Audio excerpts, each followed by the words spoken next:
Salam sejahtera, nama saya Nur Aini Zulaikha binti Muhammad Zaki dari PPISMP ambilan 2025-2026 kelas fikir 5. Rakaman ini adalah bagi melengkapkan kursus saya GICS 1082 di bawah seliaan Dr. Muhammad Ridwan bin Idris. Pada hari ini, saya akan menyampaikan mengenai pertindihan yang berlaku antara Pulau Sipadan dan Pulau Ligitang yang menjadi rebutan antara dua buah negara, iaitu negara Malaysia dan juga negara Indonesia. Pulau Sipadan dan Pulau Ligitang adalah dua titik kecil di peta dunia yang pernah mencetuskan ketegangan diplomatik antara Malaysia dan Indonesia selama lebih 3 dekad. Mengapa dua pulau ini begitu kritikal? Punca utama berakar umbi daripada legasi kolonial, di mana ia menerangkan tentang Treaty 1891 antara British dan Belanda yang kabur. Malaysia mewarisi tuntutan daripada British iaitu Sultan Zulu, manakala Indonesia berdasarkan daripada tafsiran latitude utara. Ini bukan sekadar perebutan tanah, tetapi ujian pertama Malaysia dalam mempertahankan integriti wilayah di pentas undang-undang antarabangsa, iaitu ICJ. Antara punca dan isu ekonomi semasa yang berlaku menjadikan satu tanda tanya kepada sesebuah negara, iaitu mengapa Sipadan ini menjadi satu rebutan. Jawapan ini dapat kita lihat daripada aspek kepentingan ekonomi itu sendiri, di mana Pulau Sipadan diiktiraf sebagai salah satu aspek dan salah satu tapak selam scuba terbaik di dunia yang menjadi satu rebutan antara dua buah negara. Ini bukan sekadar perebutan tanah, tetapi ujian pertama Malaysia dalam mempertahankan integriti wilayah di pentas undang-undang antarabangsa, iaitu ICJ. Antara punca dan isu ekonomi semasa yang berlaku menjadikan satu tanda tanya kepada sesebuah negara, iaitu mengapa Sipadan ini menjadi satu rebutan. Jawapan ini dapat kita lihat daripada aspek kepentingan ekonomi itu sendiri, di mana Pulau Sipadan diiktiraf sebagai salah satu aspek dan salah satu tapak selam scuba terbaik di dunia yang menjadi satu rebutan antara dua buah negara. Kehilangan Sipadan bermaksud kehilangan pendapatan jutaan ringgit daripada sektor ekonomi pelancongan. Seterusnya, pemilikan pulau ini juga menjadi penentu luas kawasan zon ekonomi eksekutif, iaitu ZEE.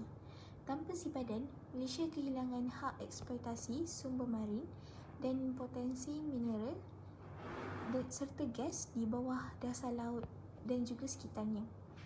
Konflik ini membuktikan bahawa Sipadan geografi adalah nadi kepada kestabilan ekonomi nasional, di mana kegagalan menuntut wilayah akan memberi impak yang dominan kepada pendapatan sektor perkhidmatan di Sabah.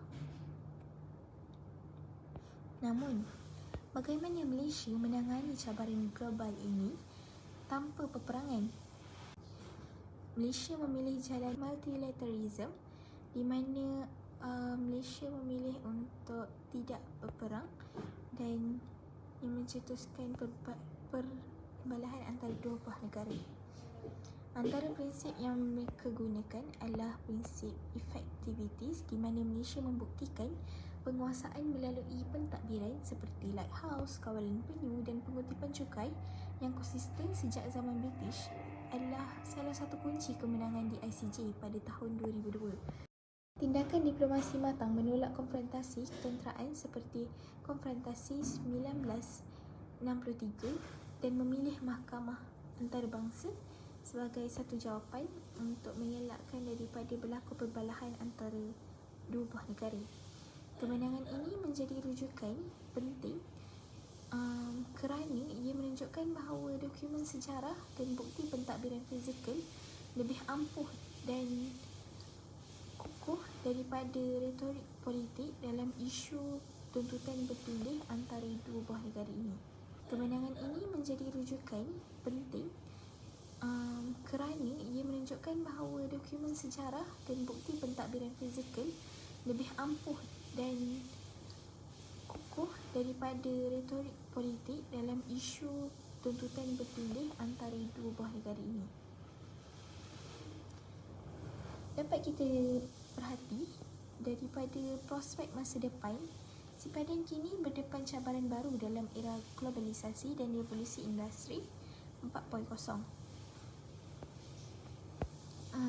Berdasarkan penilaian, Malaysia kini menggunakan teknologi penderiaan jauh iaitu remote sensing dan AI untuk memantau pencerobohan yang berlaku di antara sempadan di Pulau Sipadan dan Pulau Ligitan bagi mengelakkan insiden seperti pencerobohan kanduo berulang.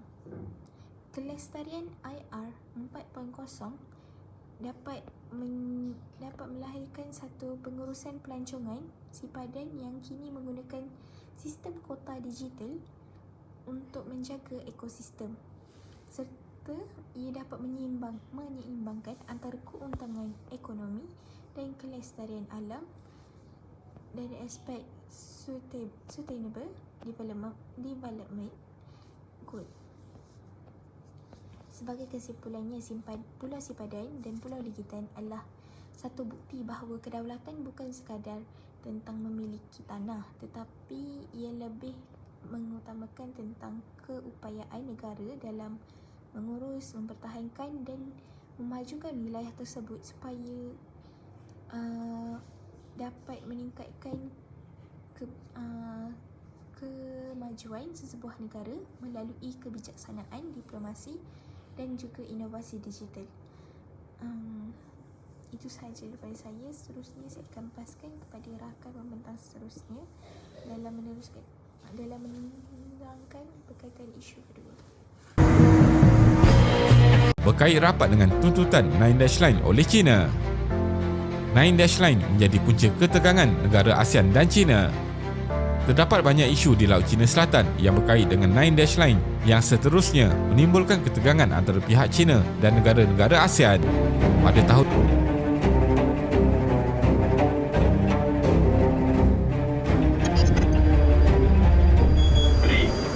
2, 1, shoot!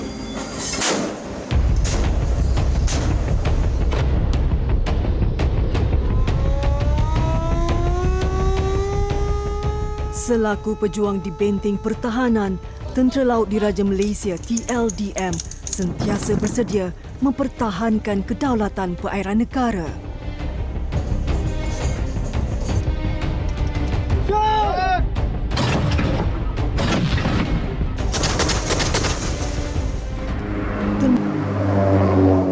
Assalamualaikum dan salam sejahtera. Saya Syamilia binti Mat Rasli akan membahaskan implikasi konflik persempadanan dan tuntutan bertindih di Malaysia, merangkumi isu yang kedua iaitu isu Pulau Layang-Layang.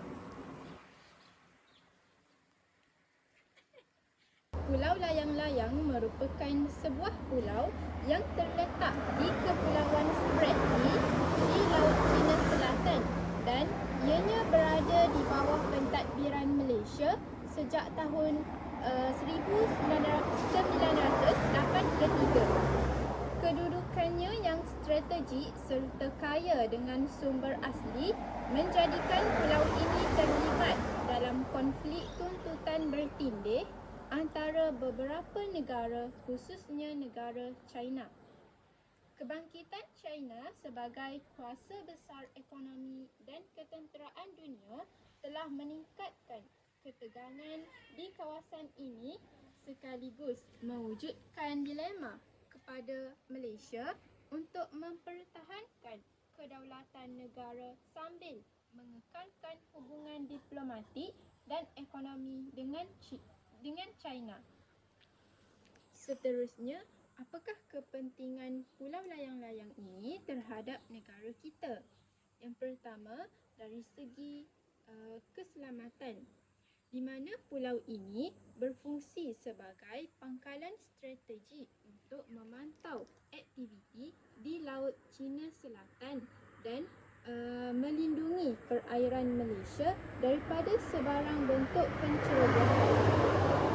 Hal ini bagi menangani ataupun menghindari sebarang bentuk ancaman daripada negara lain untuk mendapatkan penguasaan penuh di pulau ini. Seperti kehadiran kuasa ketenteraan asing untuk menuntut wilayah dan aktiviti penerokaan minyak dan gas di perairan tersebut.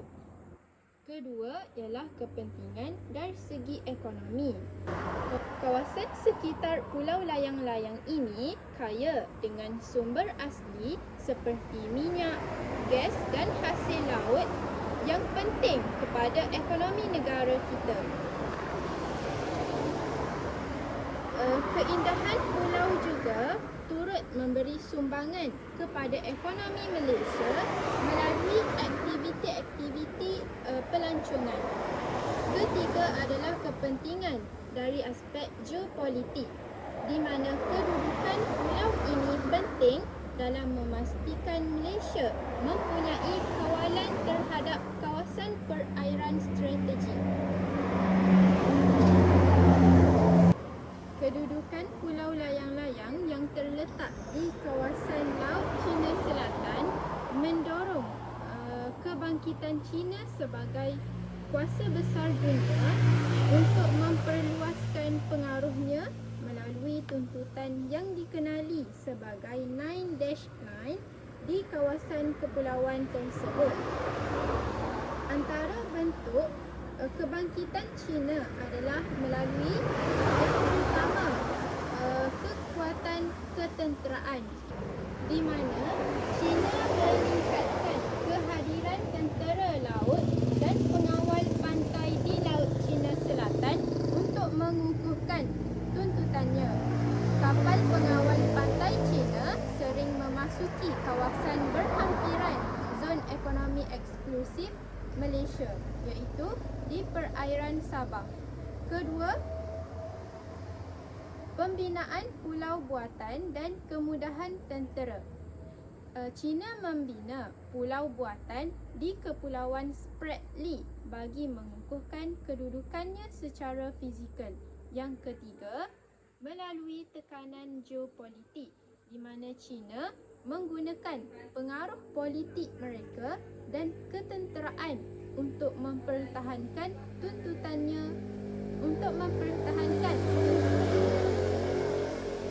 Malaysia menghadapi dilema untuk menyeimbangkan antara ancaman dan peluang melalui hubungannya dengan negara China. Oleh itu, Malaysia perlu sentiasa berwaspada dan sentiasa mempunyai strategi untuk mempertahankan kedaulatan negara tanpa menjejaskan kestabilan ekonomi dan hubungan antarabangsa dengan negara China. Antara implikasi isu pulau layang-layang ini terhadap Malaysia adalah yang pertama, dari segi kedaulatan dan keselamatan negara. Kehadiran kapal tentera laut dan pengawal pantai China di kawasan Laut Cina Selatan mencabar kedaulatan Malaysia. Hal ini kerana ianya meningkatkan risiko pencerobohan, konflik, ketenteraan dan juga ketegangan keselamatan di negara kita. Malaysia terpaksa menempatkan aset ketenteraan untuk memantau kawasan tersebut. Oleh itu, perbelanjaan pertahanan negara semakin meningkat. Kedua, dari segi ekonomi negara, di mana pendapatan negara terjejas akibat aktiviti penerokaan sumber asli Malaysia yang sentiasa terganggu. Sebagai contoh, aktiviti cari gali minyak dan gas oleh syarikat panas. ini juga akan menyebabkan pelabur asing menjadi lebih berhati-hati untuk melabur di negara Malaysia. Akhir sekali, implikasi isu ini terhadap Malaysia adalah dari segi pembangunan dan strategi negara. Konflik ini mendorong Malaysia untuk memperkukuhkan lagi pembangunan kawasan strategik dan meningkatkan keupayaan pertahanan negara. Sebagai contoh, pembinaan pangkalan tentera dan kemudahan lapangan terbang di pulau layang tersebut. Malaysia lebih bersedia untuk menghadapi cabaran masa hadapan. Isu ketiga, jom kita dengarkan.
Seperti yang anda lihat, video tadi memaparkan tentang kronologi isu Pulau Batu Putih yang dimuat turun daripada platform YouTube dari Berita Awani pada tahun 2024.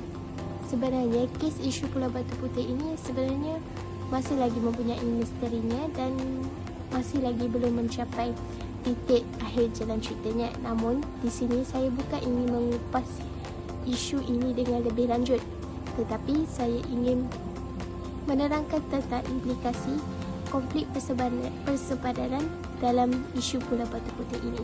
Jadi, mari kita saksikan. Assalamualaikum dan salam sejahtera. Nama saya Siti Hazira Alia Peti Mat Yusof dan saya akan membicarakan tentang isu Pulau Batu Putih serta implikasinya terhadap Malaysia. Jadi, apakah anda pernah terdengar tentang Pulau Batu Putih? Pulau Batu Putih ini adalah merupakan salah sebuah pulau kecil yang terletak di Selat Teberau yang berhampiran dengan perairan Johor. Walaupun saiznya hanya beberapa ratus meter, pulau ini mempunyai kepentingan yang besar dari segi kedaulatan, keselamatan serta geopolitik. Kedudukannya yang strategik di laluan perdagangan antarabangsa menjadikannya salah satu punca kepada perebutan antara dua negara, iaitu Malaysia dan Singapura. Secara sejarah, Pulau Batu Putih ini dikaitkan dengan wilayah Kesultanan Johor. Pada tahun 1851, pihak British telah membina rumah api hostel di pulau tersebut bagi membantu kapal-kapal yang melalui Selat Teberau. Selepas pembinaan rumah api itu, British mula menjalankan pentadbiran dan penyelenggaraan di pulau tersebut. Selepas kemerdekaan Malaysia dan Singapura, kedua-dua negara itu mula menuntut ke atas Pulau Batu Putih. Malaysia berpendapat pulau tersebut adalah sebahagian daripada Johor, manakala Singapura pula mendakwa mereka mempunyai kawalan yang berterusan terhadap pulau tersebut. Konflik ini akhirnya dibawa ke Mahkamah Keadilan Antarabangsa bagi mendapatkan penyelesaian secara aman. Pada tahun 2008, Mahkamah Keadilan Antarabangsa telah membuat keputusan bahawa kedaulatan Pulau Batu Putih patut diberikan kepada Singapura. Mahkamah mendapati bahawa Singapura mempunyai bukti pentadbiran yang lebih jelas berterusan termasuklah penyelenggaraan rumah api serta aktiviti rasmi di pulau tersebut. Walau bagaimanapun, Mahkamah juga turut memutuskan bahawa Middle Rocks yang terletak berhampiran Pulau Batu Putih adalah milik Malaysia.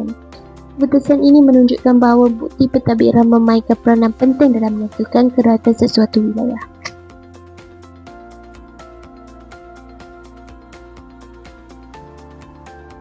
Dalam isu Pulau Batu Putih bagi konflik persepadanan dan tuntutan bertindak ini adalah dari segi politik dan kedaulatan. Keputusan Mahkamah Keadilan Antarabangsa ataupun lebih dikenali ICJ pada 2008 yang memberikan kedaulatan Pulau Batu Putih kepada Singapura telah memberi kesan besar kepada Malaysia. Hal ini kerana ini bukan saja mempengaruhi kedaulatan negara, malah melibatkan maruah Malaysia. Pulau tersebut yang sebelum ini pernah dikaitkan dengan wilayah Kesultanan Johor, justru kehilangan pulau itu menyebabkan timbulnya sensitiviti dalam kalangan rakyat. Selain itu, kes itu juga mencetuskan perbahasan dalam negara kerana kelemahan dokumentasi sejarah dan pentadbiran yang terdahulu. Surat rasmi tahun 1993 milik Johor yang tidak menyatakan Pulau Batu Putih itu adalah milik mereka menunjukkan bahawa ini adalah salah satu perkara yang menyebabkan kegagalan untuk mempertahankan Pulau Batu Putih.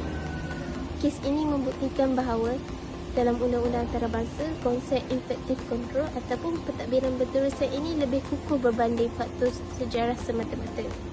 Malaysia memperoleh pengajaran yang penting dalam isu ini kerana dalam mempertahankan wilayah ini bukan saja memerlukan tindakan pentadbiran aktif, malah dokumentasi yang lengkap juga pendirian yang konsisten. Dengan kata lain, kedaulatan ini bukan hanya diwarisi tapi perlu diurus dan dipertahankan secara berterusan. Kes yang kedua pula adalah berkait dengan aspek keselamatan dan strategi. Seperti yang kita tahu, Pulau Batu Putih ini terletak di laluan perdagangan antarabangsa yang strategik yang menjadi rebutan kerana ia mempengaruhi dari sudut perdagangan serta keselamatan maritim. Kehilangan pulau tersebut sedikit sebanyak memberi kesan besar kepada Malaysia kerana melibatkan kedudukan strategik Malaysia dari segi aspek pemantauan dan juga pengaruh terhadap laluan kapal. Namun begitu, Malaysia masih memiliki middle road yang berhampiran yang turut mempunyai kepentingan strategik tersendiri. Tambahan pula, Malaysia dan Singapura juga terus bekerjasama dalam aspek keselamatan maritim bagi memastikan kestabilan perairan tersebut, perairan serangga.